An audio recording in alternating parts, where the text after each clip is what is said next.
Back here, Radio Row's Super Bowl 48, Philly's #1 college radio station, WHIP. Seattle Seahawks going up against the Denver Broncos, and we're now joined by the color analyst of Rutgers football, and that's Ray Lucas, former NFL quarterback as well. Ray, great to see you again. How are you? Thanks for having me. I'm doing great.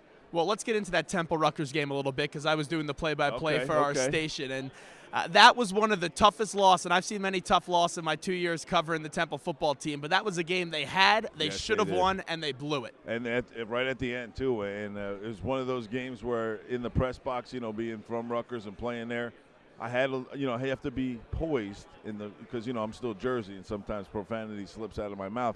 But in the end, it was a huge win for Rutgers, and I mean huge because if we lose that game, we're in big trouble.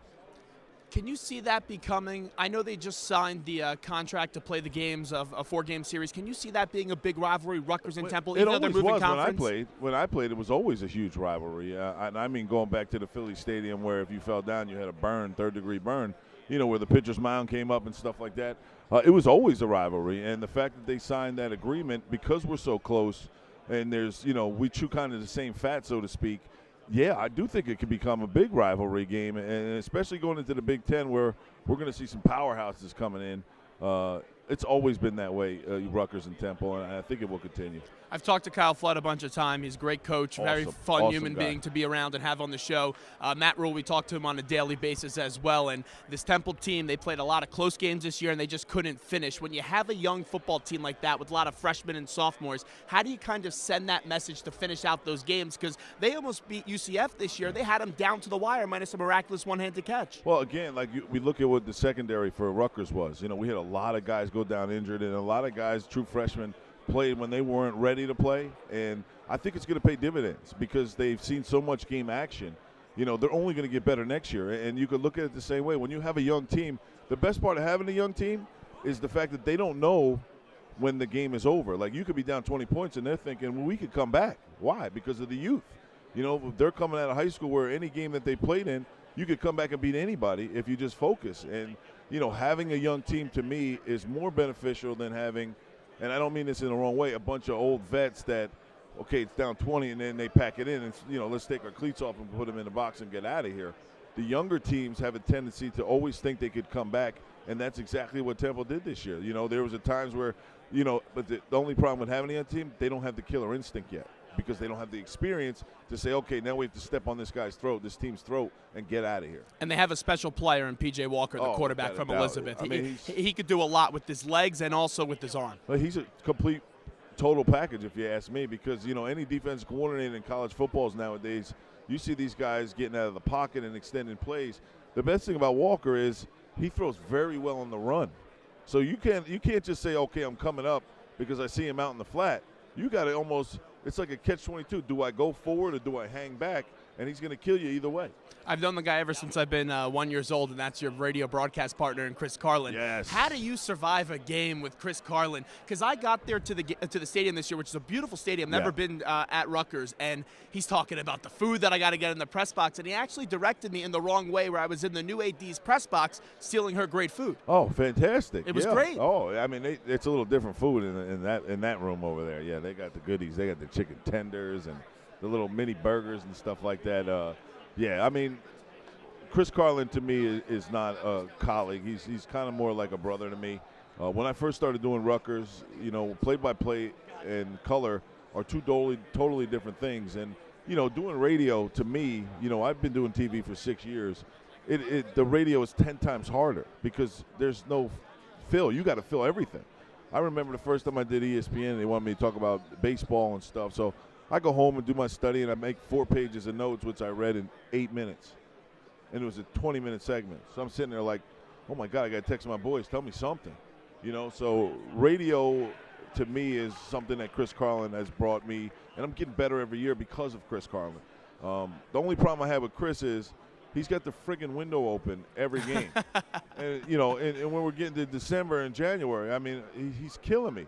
So I actually have to, after the time, I take his jackets. We didn't even get into the broadcast booth. We had the broadcast outside for the Rutgers Temple game. Oh, that's not So don't good. complain to me about the window being open. I'm gonna hush up right now after that. Yeah, that was cold too there. It was. We're talking to Ray Lucas. We'll get to Pass USA in just a little bit, as I know it's very near and dear to you. And we talked about your health a lot throughout the years last time you were on the show. But let's get to this game on Sunday. Russell Wilson, mobile quarterback, lethal arm, explosive on the legs. And we talked about P.J. Walker. You see Johnny Manziel coming up in this year's NFL draft. And you also have Colin Kaepernick, who's in the NFC Championship game, Super Bowl last year. Do you see the quarterback position starting to change a little bit to the more mobile style?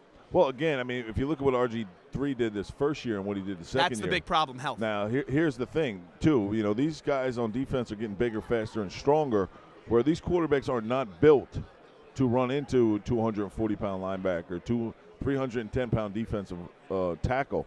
To me, I think the game is just getting more athletic, and that's the way it's evolved. When I played, it was a drop-back passing league. Troy Aikman, you know, all those kind of guys, Drew Bledsoe, all those guys would just drop back, stay in the pocket. The game has evolved, and I think it's going to continue to evolve. But again, you know, if you look at what RG3 did and what he did this year, his body just can't take the punishment. And, you know, you talk about a Cam Newton guy who is a very big individual, 260 pounds, but moves like a deer, you know. And then you look at Andrew Luck, a guy who ran the same 40 time as Cam Newton did in the combines. His speed is deceiving, you know. I think this is going to come down to quarterbacks that have design out of the pocket runs and, you know, even design out of the pocket passes, because let's face it, defenses are dialing up these exotic blitzes, and you need a quarterback that is athletic, that if he gets out of the pocket, he's gonna hurt you. And that's still going to drive defense coordinators crazy for years to come. The quarterback position, the unique thing about it is how diverse it is now in the NFL. AFC Championship game, you had two of the greatest pocket passing quarterbacks of all time with Brady and Manning. One I think to me is the greatest of all time in Tom Brady. Okay. I think he's the greatest of all time because he does so much more with nothing. He does. Look who we had this year. He made Julian Edelman just look like Wes Welker right all over again. Unbelievable. If Manning wins this game, do you think he takes that step over Brady in most people's eyes? Well, I don't know.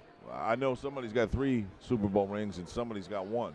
So I don't see how you could overtake somebody with 3 Super Bowl rings. But that being said, Peyton Manning's a first ballot Hall of Famer regardless. The thing that is going to shock people the most is his biological clock is ticking. I had 3 neck surgeries. He had 4. And the fact that he's doing this thing at a high level, the best the NFL has ever seen since its history, that's why I don't think that this game, to be honest with you, is going to be close. I actually see the Broncos winning by 2 touchdowns. Main reason being, you talked about Russell Wilson. He's only averaged 160 yards passing in the last 3 games. They run the football, Marshawn Lynch, on first down. Then they run it again on second down, trying to get to that manageable third down when then Russell's athletic ability could take over. If I'm the Denver Broncos, I'm already ready. I'm stacking the box. Marshawn Lynch is not going to beat us. How about Russell Wilson beating us with Baldwin and Tate and Percy Harvin, who, again, how much could you count on Percy Harvin? He hasn't gotten hit all season. Every time he gets sneezed at, he could be out. Sidelines. Yeah, he's out. So it's going to be interesting to see if Seattle's offense can keep pace with Peyton Manning. And you can tell me everything. Well, their secondary is great in Seattle. I watched him against the Chargers, who said, you're not going to throw the ball over our head. They played cover 2 all day long. And what did Peyton Manning do? He's very patient. Took what they gave him, 90-yard drives, 98-yard drives. I just don't see. I just think this is Peyton Manning's year. I don't see how he could lose it. I'm with you on the Brady stuff, and I'm also with you on the Broncos winning the game as well. I agree with you on both points. We're talking to Ray Lucas live from Radio Row in New York. Super Bowl 48 between the Denver Broncos and the Seattle Seahawks. You look at the receiving core for this Denver team, and it's an explosive offense. Wow. They could kill you all over the place. I know Seattle has a great secondary. Richard Sherman does a lot of yapping, and he backs it up. I just don't see. I know they're going to play a lot of press coverage. I just don't see a way that you can stop or even contain this Denver offense, because I would imagine they're at least going to put up 28 points on Sunday. Without a doubt. And here's the funny thing, too. You know, Sherman is probably one of the best shutdown corners in the game. Why? Because he puts his hands on. He's very physical at the point of attack. Now, if you're going to tell me all season long they never switched, flip-flop, if you're going to say, okay, Sherman's going to cover Demetrius Thomas, I put him in a slot where he's going to have room where Sherman can't get his hands on him. And let's face it, if Sherman can't get his hands on you, he's average. He's like a Cromartie of old, you know. But if they put their hands on you, get you off your route, that's his game. That's how strong he is. But to take him and put him in on the slot, I mean, there's 3 wide receivers and a tight end who's probably just as fast as anybody down the seam. So it's going to be real interesting because I think Thomas and Chancellor, the safety and the free safety, those guys are great run support guys. They're not really covered. Thomas is pretty decent, but Chancellor is just way too big to hang with a Decker or a Welker. A lot of people, I don't know if they're making this point, but I was thinking about it last night. The way they call pass interference in this game could be a huge key to this game. And you're right. And it's the most inconsistent rule in the NFL. And you're Sometimes they let them go at them, and then other times if you touch them or sneeze on them, it's a 15-yard penalty. Well, we're going to see the set tone of the game early because Seattle's biggest thing that they do so well is jam them. Hold and jam, even past 5 yards. You know, and if you watch any film on Sherman, he has no problem at 8 yards of grabbing a handful of jersey and pulling it back. So I'm going to be very interested to see how these referees start the game and if they're going to call it that tight. And if they do call it that tight, we're going to call that Denver Broncos will win by 2-3 touchdowns. We're talking to Ray Lucas on Radio Row, and now let's get to your health. 2 times ago when we talked to you, it wasn't in the best of place, and now, and then the other time we talked to you, it was in a better place. How you feeling right now? I'm feeling fantastic, to tell you the truth. I traded one addiction with the painkillers for the gym now. I go 5 days a week. You probably laughed, though, if you saw me lifting because, you know, a guy doing 225, and I'm over there with 135 on the bench, doing what it is. It's more for the mental part. You're a professional athlete. You could probably still kick most of these guys' butts. But you know, with my body the way it is, I go in there I get the steam, I do the hot tub and stuff like that. It's more for my mind than it is for my body.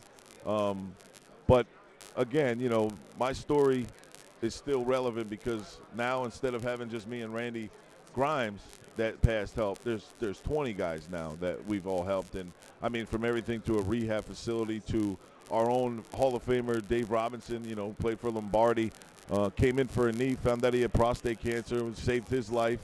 So Past is doing things, big things, and it's actually evolving because now we have a clinic in New Jersey. It's called Eternity Medicine.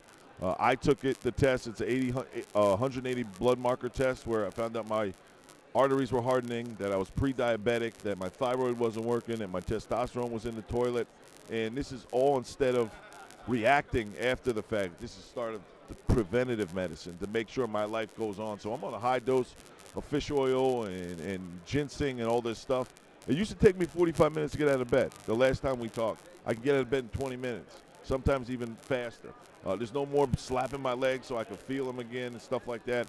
We're doing everything that we can to prevent something bad from happening, you know, going forward. And it's not just for the players anymore. They open up the clinic for everybody. I love the game, but it's very scary, the health stuff. And we made this point, and I don't know, I'm sure you agree with it, but when the CBA was all up and they had the lockout and they're talking about how much a brotherhood is, they should take care of you guys, the older players, and even guys that played well before you did, because those rookies that are coming into the league now, eventually in 10, 15 years, are going to need the help if they're not able to get in a good financial situation. Well, here's the thing, too, and there's no way around it. I mean, we're talking about a $20 billion machine a year. How come there's not, you know, insurance for us, health insurance for our entire life? How much does it cost? $30 million out of $200 billion or $20 billion? I mean, it's a little puzzling to me, and you got to understand the mentality of the guys that are playing now because I was one of those guys. I remember sitting there in my rookie year and looking at vets that came in and be like, "Oh, I don't want to stand next to that." It's almost like they had like a disease or something.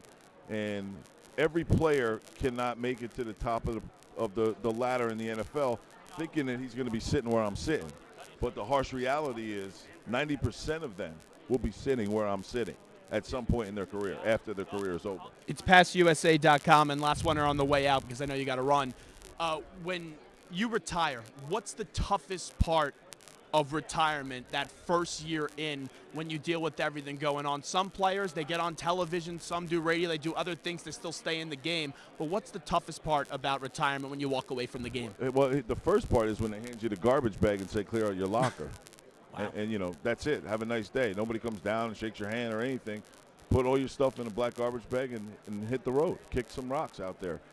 That, number one, it was one of the toughest things for me because, you know, when you leave because of an injury, it's not on your terms. And a lot of guys don't get to leave on their terms because of all the injuries and stuff like that. I think there needs to be a transition from being the guy to a guy. Because let's face it, only 5 guys on every team are making enough money that they're never going to have to work again in their lives. It's the, 50, 45 other guys that are coming out that are going to have to go get a job. And the thing for me is, where's the transition from NFL life where everywhere you go, somebody's pointing at you or saying, oh, look, that's who that is, to ordinary Mo walking on the street where people just walk past you like you weren't even there. You're a mirage. To me, the hardest part of getting acclimated to life without football is life without football. The first thing I think about when I wake up, I'm 10 years retired already, almost. I mean, it's the first thing I wake up, think about. It's the last thing I think about when I go to sleep. It was life for so many guys since we were little kids.